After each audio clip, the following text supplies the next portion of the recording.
Assalamualaikum warahmatullahi wabarakatuh. Alhamdulillah, alhamdulillahirabbil alamin, wa bihi nasta'in wala umurid dunya waddin wa ala alihi wa sahbihi ajmain. Amma ba'du. Pemirsa MNC TV yang berbahagia, yang insyaallah semua dalam rahmat Allah Subhanahu wa taala, senang sekali pastinya saya Hafiz bisa menyapa Anda kembali dalam program kesayangan kita, Siraman Kolbu. Segar di kalbu. Ya salam. Baiklah, kemarin sudah kita lalui karena kemarin adalah histori dalam kehidupan kita dan besok adalah misteri dalam kehidupan kita, dan hari ini adalah hari yang harus kita syukuri, yang insyaallah dengan kita mensyukuri nikmat Allah, niscaya Allah akan tambah terus kenikmatan buat kita semuanya. Amin. Dan pastinya pagi hari ini banyak sekali jamaah yang hadir, dan yang akan kita bahas adalah masih part 2 atau bagian kedua, yaitu ada surga di rumahku atau Baiti Janati, rumahku adalah surgaku. Dan yang akan kita bahas adalah mudah mengingatkan dan diingatkan. Buat pemirsa yang mau telepon di 0218416967 atau di 877800454 dengan passwordnya Siraman Kolbu. Segar di kalbu. Baik, pagi hari ini saya nggak sendiri, Bunda. Saya didampingi sama guru saya asal Cirebon yang subhanallah luar biasa, yang kita doakan selalu semoga sehat. Waalaikumsalam warahmatullahi wabarakatuh. Buya sehat. Alhamdulillah. Doa para pemirsa semuanya dan doa ibu-ibu, bapak-bapak semua. Amin. Dan semoga semuanya selalu dalam ridho Allah. Amin. Diberi segala kebaikan. Iya, semua nungguin Buya nih, Bunda yang di sini maupun yang di rumah. Dan pastinya kita mau bahas yang kelanjutannya di Buya. Surgaku, rumahku adalah surgaku. Dan yang akan kita bahas masih mengenai keluarga, dan pastinya juga kita bagaimana untuk sebagai manusia untuk terus selalu mengingatkan kepada orang lain dan mau ketika diingatkan oleh orang lain. Seperti apa tuh Buya? Sapa dulu pemirsa. Assalamualaikum warahmatullahi wabarakatuh. Waalaikumsalam warahmatullahi wabarakatuh. Alhamdulillah, wassalatu wassalamu ala rasulillah Sayyidina Muhammad bin Abdillah wa ala alihi wa ashabihi wa mawalah, amma ba'd. Semua yang hadir, para pemirsa dimanapun berada, semoga pagi ini adalah bagi kemuliaan, bagi kebahagiaan, bagi keindahan, bagi keharmonisan, dan bagi pengampunan, bagi rahmat dan bagi berkah dari Allah Subhanahu wa taala. Karena kita berkumpul di satu waktu yang Allah Subhanahu wa taala menjanjikan dengan rahmatnya. Siapa yang bisa melakukan salat subuh, kemudian bisa melakukan sesuatu yang baik, yang mulia, apakah zikir atau menuntut ilmu seperti ini, maka akan diberi oleh Allah satu pahala seperti orang yang melaksanakan ibadah haji dan umrah. Amin. Apalagi dibarengi dengan pasangan yang di rumah, suami istri menghadiri acara ini. Dan ini adalah lanjutan dari yang lalu, bahwasanya jangan sampai ada kejahatan di rumah kita, jangan sampai ada kezaliman di rumah kita. Dari topik yang besar, yaitu jangan kita melakukan kesalahan kepada manusia. Termasuk di dalamnya adalah pasangan kita, suami kita dan istri kita. Maka agar kesalahan ini bisa kita kurangi, maka hidup harus indah. Di dalam rumah tangga harus indah dengan kebahagiaan. Dan untuk mencapai kebahagiaan dan keindahan itu tentu ada rumus-rumus. Ada hal-hal yang harus perhatikan. Maka di antaranya hari ini akan kita bahas. Di dalam rumah tangga kita itu harus siap untuk mengingatkan dan siap untuk diingatkan. Karena apa? Anda bukan malaikat. Anda bisa salah. Betul. Dan kesalahan yang tidak dirasa itu kadang menyakitkan pasangan kita, kadang kita juga tidak sadar. Begitu juga pasangan kita bukan malaikat. Agar menjadi semakin sempurna, maka perlu kita ingatkan. Tetapi jika mengingatkan atau diingatkan ini jika tidak seimbang, pincang juga. Ada orang senang mengingatkan, tapi di saat diingatkan cemberut seharian. Betul. Nah gitu. Mungkin karena merasa sombong, dia merasa ustadz, diingatkan sama istrinya yang bukan ustadzah. Atau ibu-ibu yang sering ngaji, diingatkan sama suaminya, bantah, abah tidak pernah ngaji, mama sering ngaji. Nah ini. Jadi tidak, maka dibuka. Ini harus. Bahkan kalau di dapur ditulis yang gede itu. Abah atau papa atau tolong ingatkan jika mama salah. Abah tolong ingatkan jika umi salah. Begitu juga. Jadi dibiasakan kalimat ini didengarkan kepada pasangan kita. Maka kalau mengingatkan nunjuk dulu tuh. Saya mau ngingetin nih. Sebab kadang-kadang ada emosi marah, kesombongan. Dalam rumah tangga itu sampai ada suatu ketika seorang istri sama sekali tidak pernah berani mengingatkan suaminya. Atau sebaliknya. Seorang suami tidak berani mengingatkan istrinya. Karena apa? Dari awal diingatkan sudah cemburu, marah, cemburut, marah dan seterusnya. Sama seorang istri mengingatkan suaminya langsung disambut dengan amarah. Maka kalau sudah hidup semacam ini tidak akan seimbang, tidak akan ada keindahan. Sehingga kadang kalau ada pasangan salah, disimpan. Salah, disimpan. Salah, disimpan. Akhirnya apa? Menjadi kalau dalam istilahnya bom waktu. Suatu ketika marahnya semakin gede. Padahal itu seperti api yang sudah mulai tumbuh. Dimatikan gampang. Tapi kalau sudah gede, akan susah. Sedikit. Nah ini menjaga. Dan jangan sampai hati itu retak. Sebab hati itu digambarkan seperti kaca, kalau sudah pecah dikembalikan susah. Maka kalau sudah orang tersakiti hatinya, itu biasanya kalaupun mau dikembalikan bisa, tapi susah. Dan waktunya lama. Dan kadang na'udzubillah kita manusia berubah menjadi dendam. Sehingga kalau kita melihat pasangan kita salah, kemudian tidak punya iman, dia melakukan kesalahan yang sama. Kamu juga begitu, bahkan kalau diingatkan nanti. Jadi gak akan bisa ketemu judulnya. Maka ayo kita biasakan. Kalau diingatkan pasangan kita, langsung kita sambut. Abang, aku kira abang itu hanya seorang yang baik dan ganteng. Ternyata setelah berani mengingatkan, saya menjadi ganteng dan baik sekali. Istriku, aku pikir dulu kamu hanya seorang yang solehah dan cantik. Akan tapi ternyata setelah kamu punya keberanian mengingatkan saya, poin kecantikanmu tambah.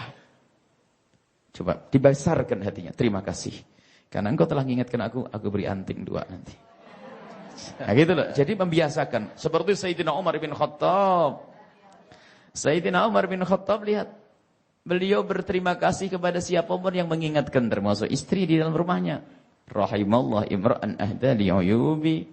Semoga Allah berikan kasih sayang kepada orang yang telah menunjukkan kepadaku aibku. Dan termasuk bentuk kesombongan yang sangat sombong adalah orang yang di saat diingatkan marah. Dan kemudian ada sifat yang sangat jelek, akhlak namanya mudahanah, tidak berani mengingatkan. Nanti takut tidak dikasih duit, takut Masya Allah. Ketahuilah kalau pasangan kita melakukan kesalahan, maka hendaknya kita ingatkan.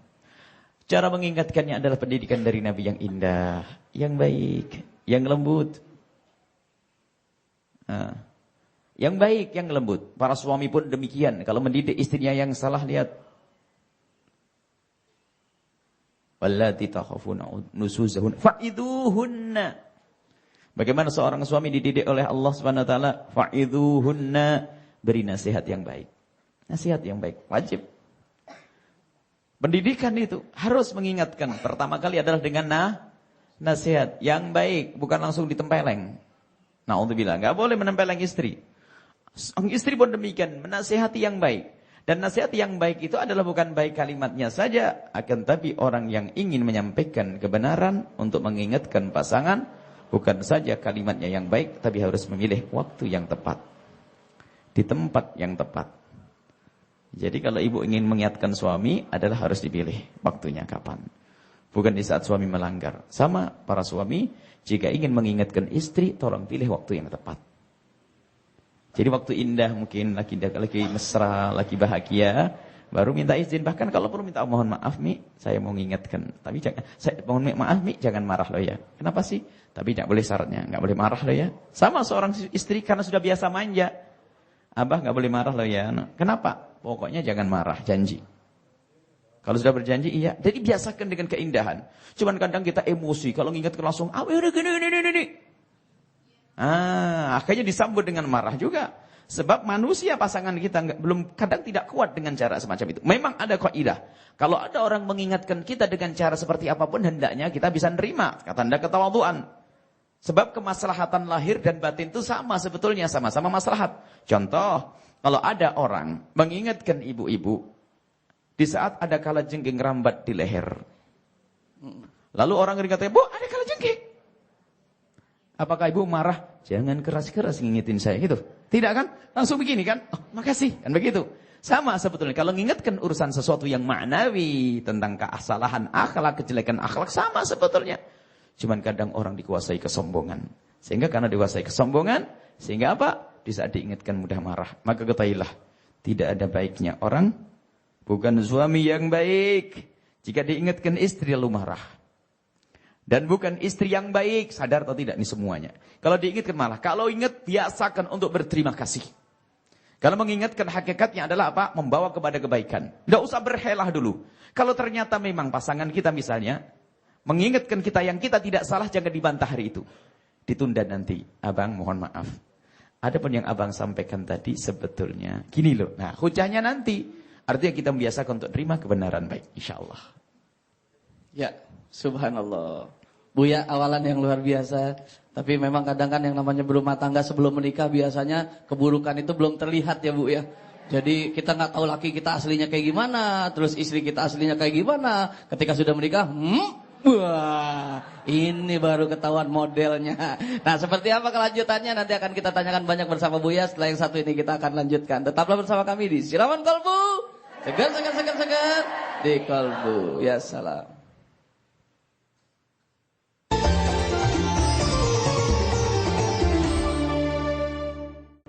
Alhamdulillahirabbil alamin. Shallu ala Nabi Muhammad. Iya, masih akan kita lanjutkan kembali. Bunda-bunda, jangan terkesima begitu aja, tapi siapkan pertanyaan yang kira-kira apa yang ingin ditanyakan dalam kehidupan sehari-hari Bunda, masalah rumah tangga. Baik. Buya tadi dilanjutkan Buya, kan ada ketika sudah menikah baru ketahuan nih model lakinya pediem, ketika ada salah diem aja nggak nasihatin. Ada juga yang mungkin nyerocos, entah suaminya, entah entah istrinya seperti itu. Nah ada juga yang memang karakternya memang udah keras, mau dinasehatin tetap nggak bisa, dinasehatin berkali-kali nggak bisa. Dengan cara apa yang terbaik untuk menghadapi rumah tangga yang seperti itu? Baik, memang begini ya. Ini ada kelanjutannya, insya Allah pertemuan yang akan datang. Memang ada kaidah, di saat kita memilih memang harus benar-benar kita buka mata. Waktu dulu mau memilih. Tapi kalau bahasa sederhananya, kalau mau mencari pasangan itu buka mata melek yang Nabi ajarkan dengan kriteria yang sudah jelas. Dan kalau sudah menjadi pasangan, jadi pandanglah kalau kamu memilih pasangan melek. Tapi kalau sudah menjadi pasanganmu, pandanglah pasanganmu dengan mata remeng-remeng gini. Jadi ya kalau ada kesalahan maafkan. Ini adalah insya Allah pembahasan selanjutnya. Jadi begini, kaidah ini harus ada. Cuman nanti proses, cara, waktu kita harus menjalankan kaidah ini. Intinya di rumah kita harus biasa untuk bisa mengingatkan dan diingatkan. Di dalam mengingatkan pun ada seni. Mungkin ada seorang istri yang memijat suaminya, melayani suaminya dan seterusnya. Seorang suami mungkin tiba-tiba belikan kerudung, belikan ini dan sebagainya. Dalam keadaan indah atau apapun pokoknya dengan sanjungan sebelumnya. Bahkan orang cerdas itu adalah di saat mengingatkan orang nggak sadar kalau diingatkan itu. Karena begitu lembutnya cara mengingatkannya. Cuman manusia itu ada 3 model kata Imam Ghazali. Ibu pilih yang mana? Yang pertama adalah orang diingatkan itu paham dengan isyarat. Macam-macam, bukan mengingatkan dalam keadaan apapun isyarat. Misalnya suami kita ada masuk langsung istri paham dikasih minum. Atau isyarat suami begini tok, diem tok, sudah tahu istrinya kalau istrinya salah. Jadi pertama adalah manusia yang hebat adalah dia faham isyarat. Yang kedua adalah apa? Perlu diingatkan dengan omongan. Ini manusia biasa lah, kelas-kelas biasa. Cuma nanti ada yang kelas kerbau.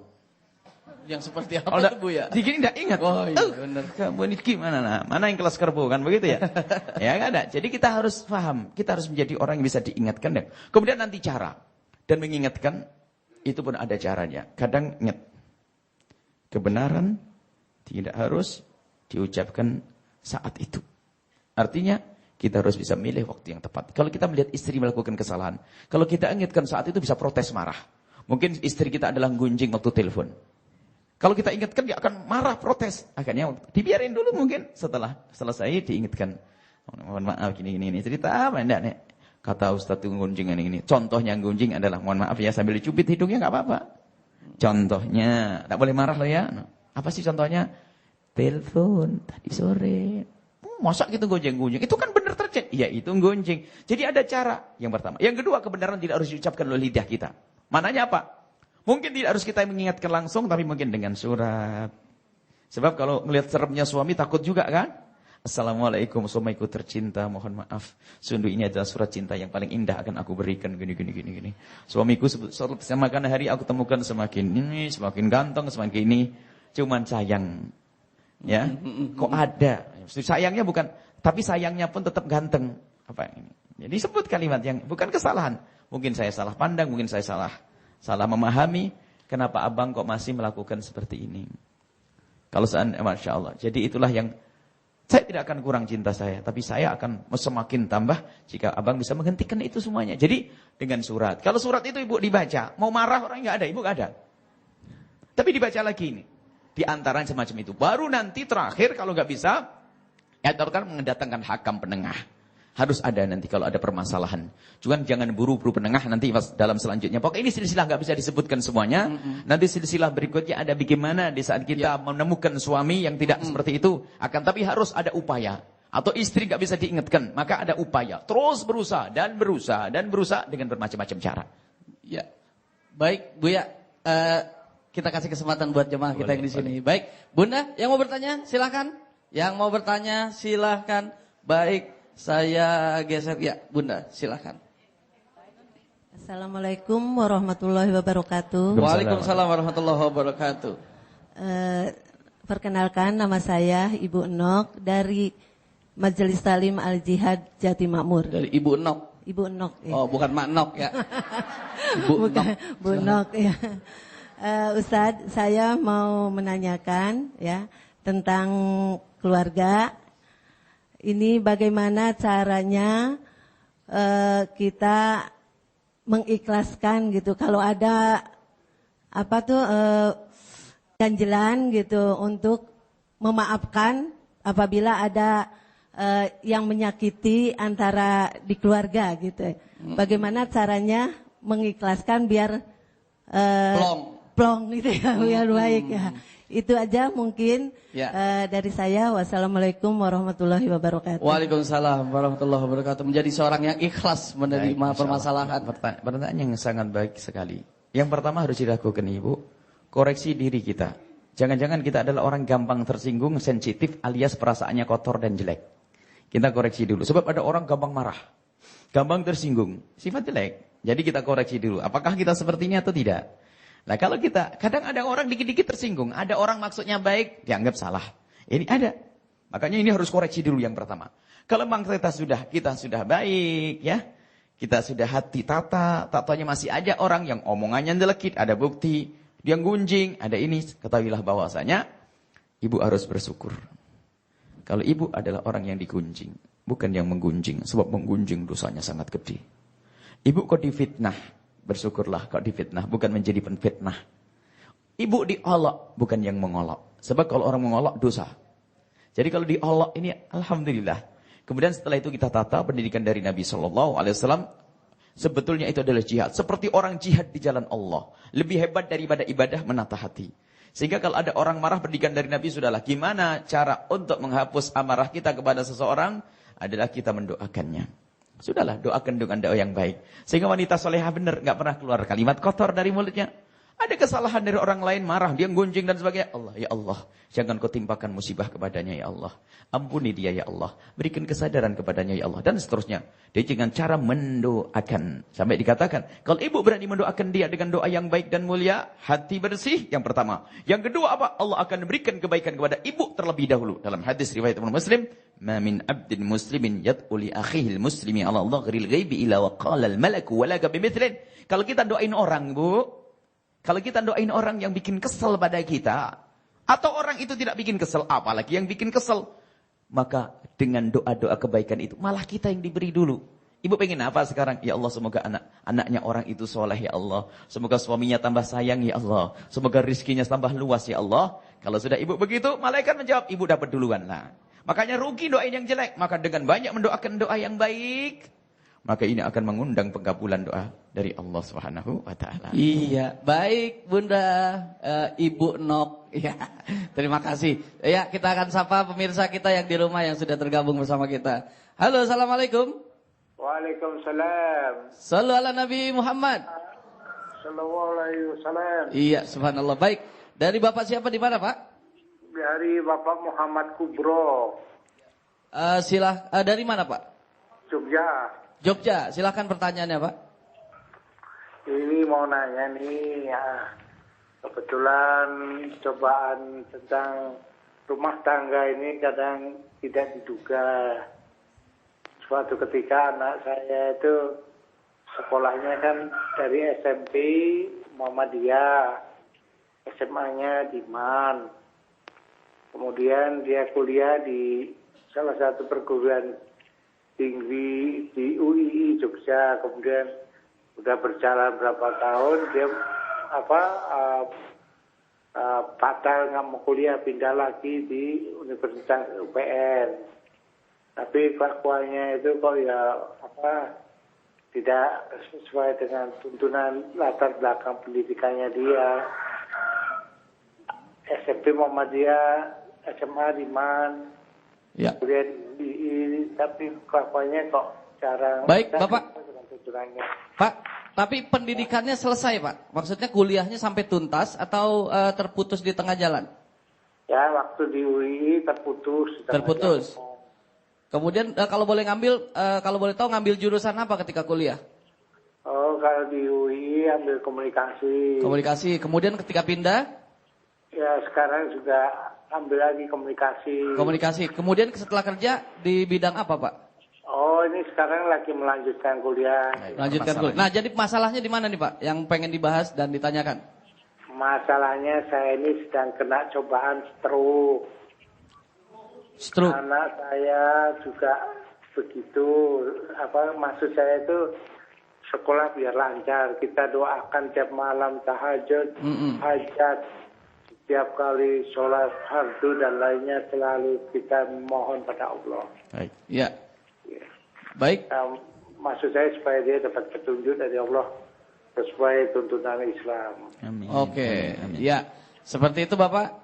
Jadi bagaimana terhadap anak ya Pak ya, agar terus bisa di jalan Allah dan lurus. Seperti itu. Baik. Ya, Baik, silakan. insyaallah Bapak yang semoga dimuliakan oleh Allah, sakit yang Bapak rasakan saat ini diniati. Karena orang tidak diberi oleh Allah penyakit kecuali dipilih oleh Allah.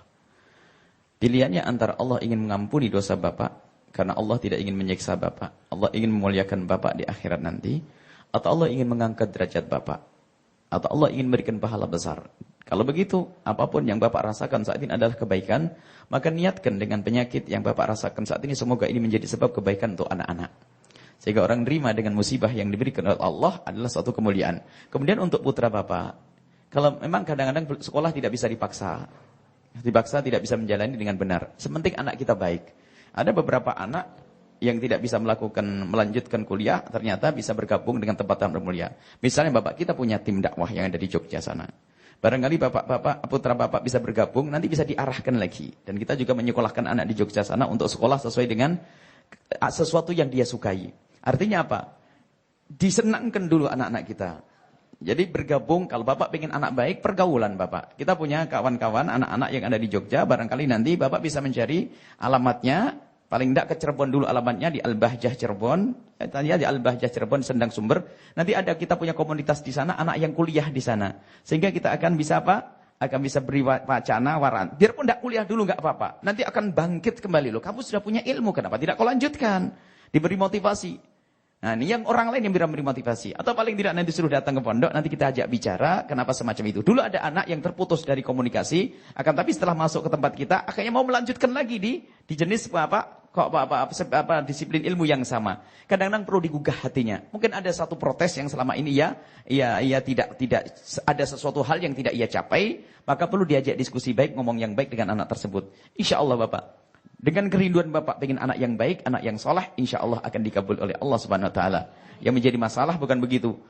Pikir dia masa depan anakku nanti gimana pekerjaannya. Nah, tapi pertanyaan Bapak apa? Gimana anakku yang penting baik kepada Allah. Baik urusan agamanya itu adalah satu alasan yang sangat mulia dari seorang tua. Wallahu a'lam bishawab. Subhanallah. Tapi subhanallah kalau bicara apa yang disampaikan oleh Bapak, anaknya masih mau sekolah dan kuliah ya Pak ya. Banyak sekali anak yang ketika disuruh kuliah malah ngayap kemana-mana. Benar gak Bu? Nah subhanallah, kita doakan semoga anak-anak kita menjadi anak yang saleh dan saleh. Setelah lagi kita akan kembali tetap bersama kami di Siraman Kolbu. Sallu ala Nabi Muhammad. Barik alaihi wa ala. Alhamdulillahirabbil alamin. Kita kembali lagi dalam program kita yang insya Allah selalu membawa keberkahan, yaitu siraman kalbu. Segar di kalbu. Sallu ala Nabi Muhammad sallallahu alaihi wasallam. Baik, kita akan sapa kembali pemirsa yang ada di rumah. Langsung saja. Halo, assalamualaikum. Waalaikumsalam warahmatullahi wabarakatuh. Sallu ala Nabi Muhammad. Allahumma shalli ala. Iya, baik. Dari Bapak siapa? Di mana Bapak? Pak Rasidin di Brebes, Pak. Rasidin di Brebes. Pak Rasidin di Brebes. Silakan Pak. Assalamualaikum, ya.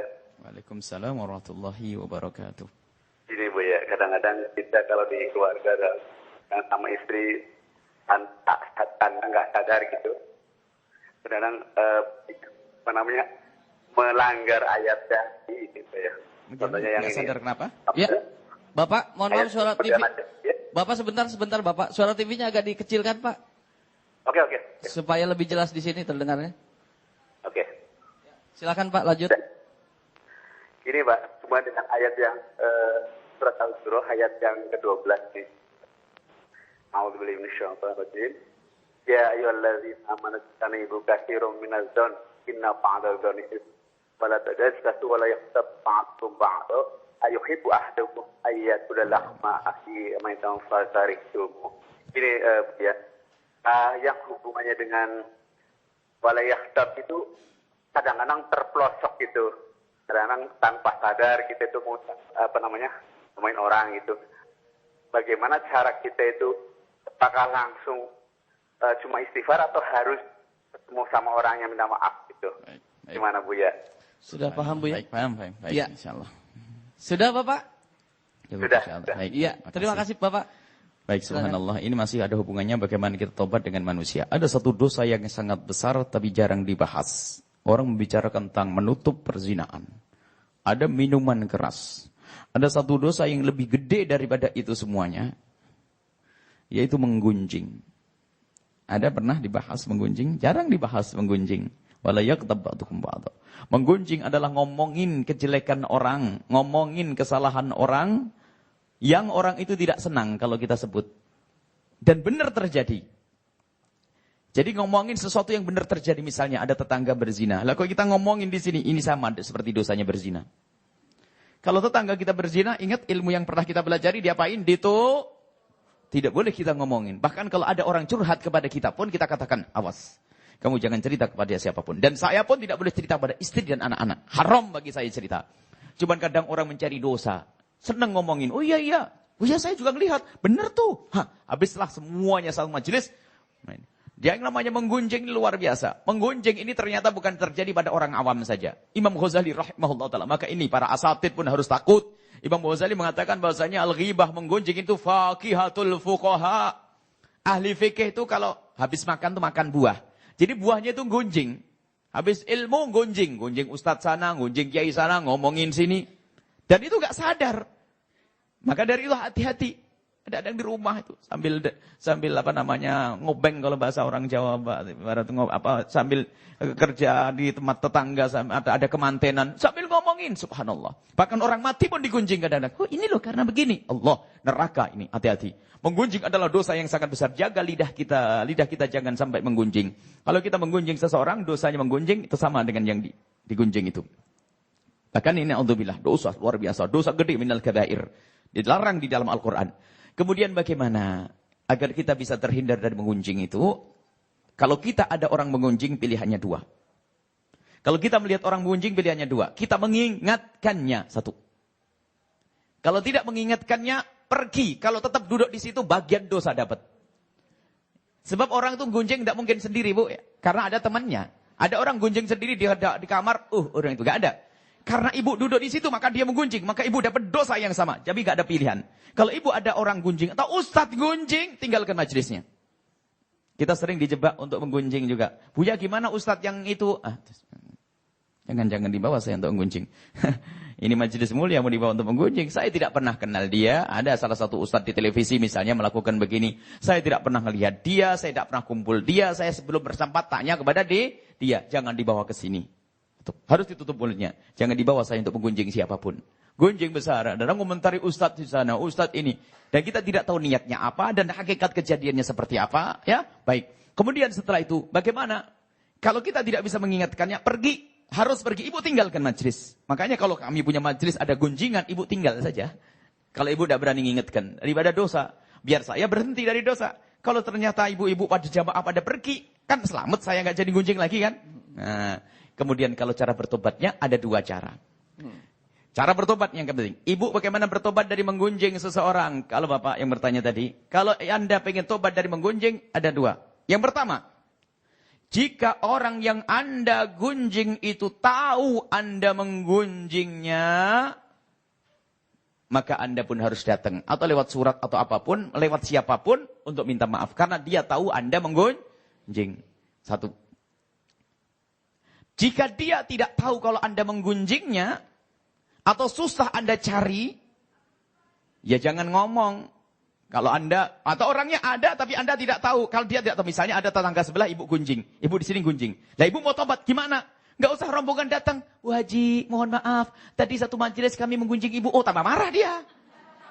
Tidak begitu caranya. Ibu diam tapi apa? Lakukan 2 hal. Istaghfirlahu. Kata Nabi Muhammad. Mintalah ampun kepada dia. Mintalah ampun kepada Allah untuk dia. Misalnya apa? Tadi kita menggunjing ibu tetangga. Ya Allah ampuni dia. Angkat derajatnya. 1. Yang kedua, sebut kebaikannya di tempat ibu-ibu, bapak-bapak menyebut kejelekannya. Ada 2 ya. Gak usah laporan dia. Tadi mohon maaf saya telah menggunjingmu loh. Marah dia. Kurang ajar. Gunjing gimana?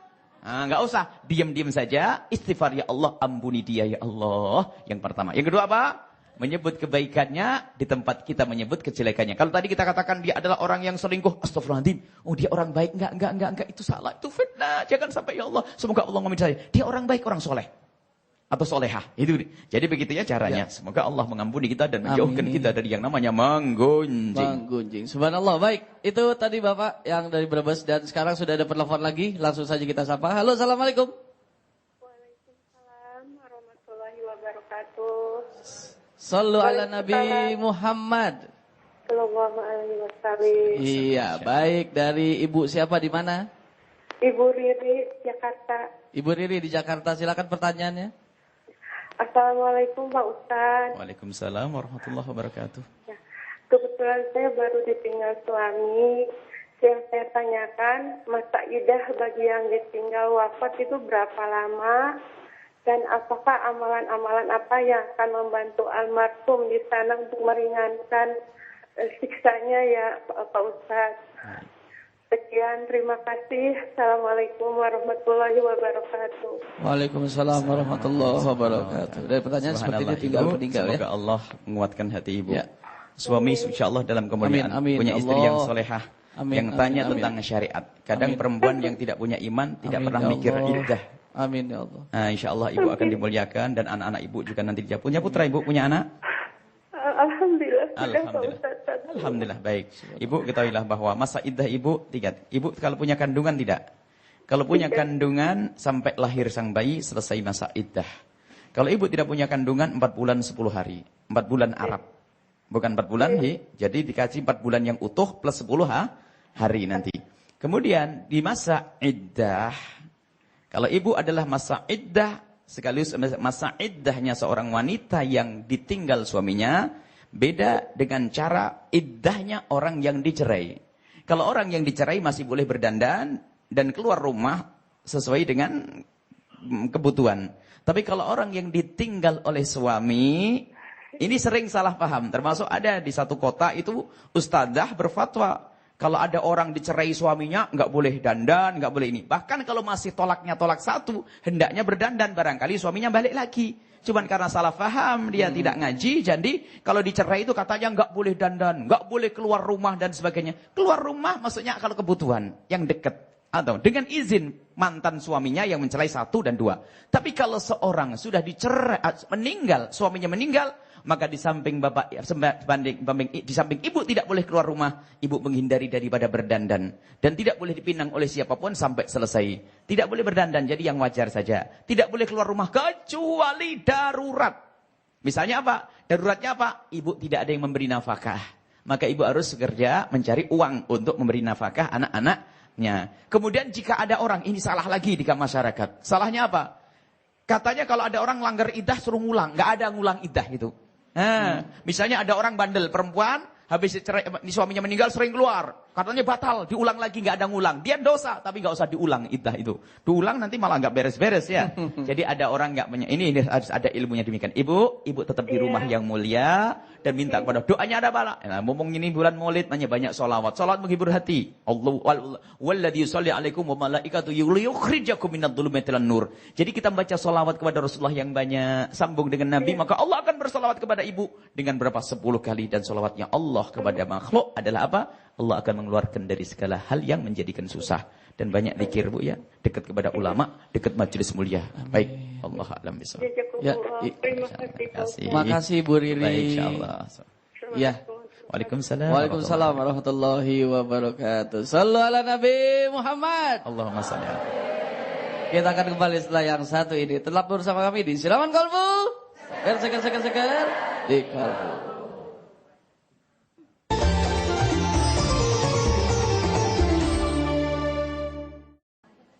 Ya, alhamdulillahirabbil alamin. Shallu ala Nabi Muhammad. Allahumma shalli wa sallim wa barik alaihi. Ya, saatnya kita akan menyapa pemirsa kita yang sudah tersambung melalui email. Jadi bagi para pemirsa yang tidak memiliki kesempatan untuk datang ke studio, datang ke sini maksudnya, dan kemudian juga tidak berkesempatan untuk telepon langsung, bisa langsung kirimkan pertanyaan Anda melalui email kami di silamankolbu.mnctv@yahoo.co.id, dan dengan jelasnya harus diberikan judul yaitu Solusi Ustadz, dan jangan lupa juga mencantumkan nama dan juga alamat Anda. Baik, ini sudah ada pengirim email dari Bapak Yanto dari Samarinda. Saya punya seorang istri yang punya kedudukan cukup tinggi di salah satu perusahaan swasta. Saat-saat terakhir ini sulit sekali dinasihati, apalagi menyangkut manajemen keuangan, karena memang terus terang lebih dari 75% keuangan kami adalah hasil kerja istri saya. Mohon solusinya dari Bu Yayah ya, agar istri saya memahami untuk bisa dinasehati. Terima kasih. Wassalamualaikum warahmatullahi wabarakatuh. Semoga istri Bapak yang sebetulnya dia punya lahan pahala yang amat gede, semoga istri Bapak ini bisa mendengar saat ini. Ibu yang semoga dimuliakan Allah, siapapun yang diberi oleh Allah kelebihan untuk bisa berbuat baik untuk keluarganya, apakah diberi kelebihan kesempatan untuk mendidik anak, atau diberi kelebihan harta, ibu bisa cari duit pinter, gampang. Itu namanya kelebihan. Dan hendaknya kelebihan itu dimanfaatkan untuk masuk surga. Wanita yang diberi oleh Allah kelebihan semacam itu, kadang-kadang memang ada bakat cari duit ya. Suaminya susah, macet terus. Pernah ada pada zaman Nabi terjadi, suatu ketika ada seorang wanita ngadu ke Rasulullah, ya Rasulullah, aku punya seorang suami itu adalah melarat. Ya. Suami yang melarat. Nabi SAW mengatakan, bertanya, lalu bagaimana makanmu selama ini? Wanita itu menjawab, kalau makan alhamdulillah saya masih punya penghasilan, saya masih punya kebun kurma. Tapi masa salah saya nombokin terus ya Rasulullah? Kan ada begitu ya? Nombokin terus. Nombokin artinya suami gak punya nafkah sama sekali. Jualan gagal, ini gagal. Jawab Nabi apa? Ada 2 pilihan untukmu. Apa ya Rasulullah?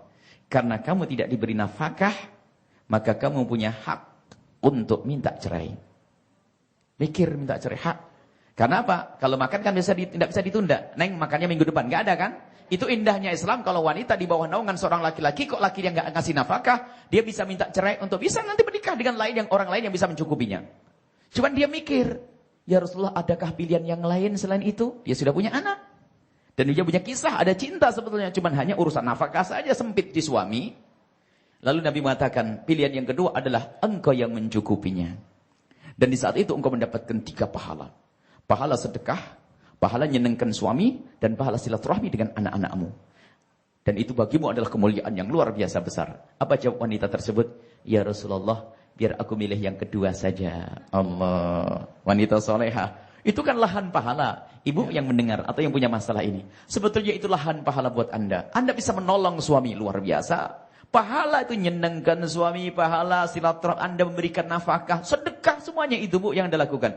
Tapi kalau dibarengi dengan kesombongan, kemudian tidak patuh kepada suami, hangus itu semua, kan rugi. Sampai dikatakan beberapa pensyarah hadis selanjutnya itu ketemu dengan para wanita itu, akhirnya wanita doa pada ngomong begini, kalau begini kita berdoa semoga suamiku pada melarat saja, biar yang kaya saya. Artinya apa? Sebetulnya orang yang punya iman, wanita punya iman, pengen saya kayak gitu. Biarpun suami gak punya duit, gak apa-apa. Yang penting saya cukup. Dan saya bisa baik, saya santun, saya sopan, saya hormat, saya dapat pahala 3. Kan enak. Mau gitu Bu? Gak Ya, mau Bu? baik.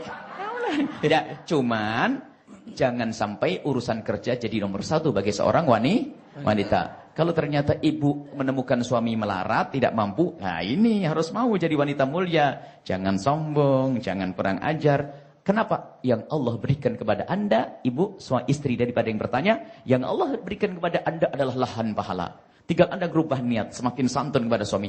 Sebenarnya rezeki itu dari lewat mana saja nggak penting. Yang penting nyampe, kan sudah dicukupi. Mestinya kan syukur kepada Allah. Apakah melalui tangan suami, atau istri, atau mungkin menantu. Kan mungkin saja. Atau mungkin anak kita. Yang penting cukupi, ayo syukur. Maka kembali kepada apa yang kita sampaikan. Harus indah rumah tangga. Iya. Jangan sampai masuk hadis Nabi. La'alla ghinaha yudghiha. Banyak perempuan gara-gara dia lebih kaya menjadi yang membangkang dan masuk neraka karena itu. Insya Allah istri daripada yang bertanya esok hari menjadi ahli surga.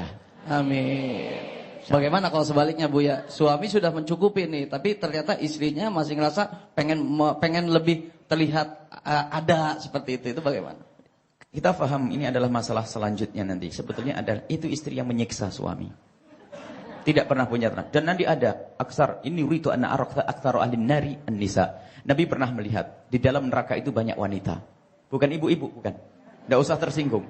Siapa ya Rasulullah? Li'annahunna yukthirna syikata, banyak ngeluh. Wa yakfurnal ashira, enggak pernah bersyukur. Ini tetangga sudah pada bangun rumah, kita masih begini. Mobilnya harus ganti. Waduh, itu daftar masuk neraka. Akan tapi istri yang salehah adalah Masya Allah, terima kasih. Abang, Masya Allah, subhanallah. Kalau seandainya dikasih nafkah kurang pun dia akan berkata, abang, ada orang yang tidak mendapatkan nafkah.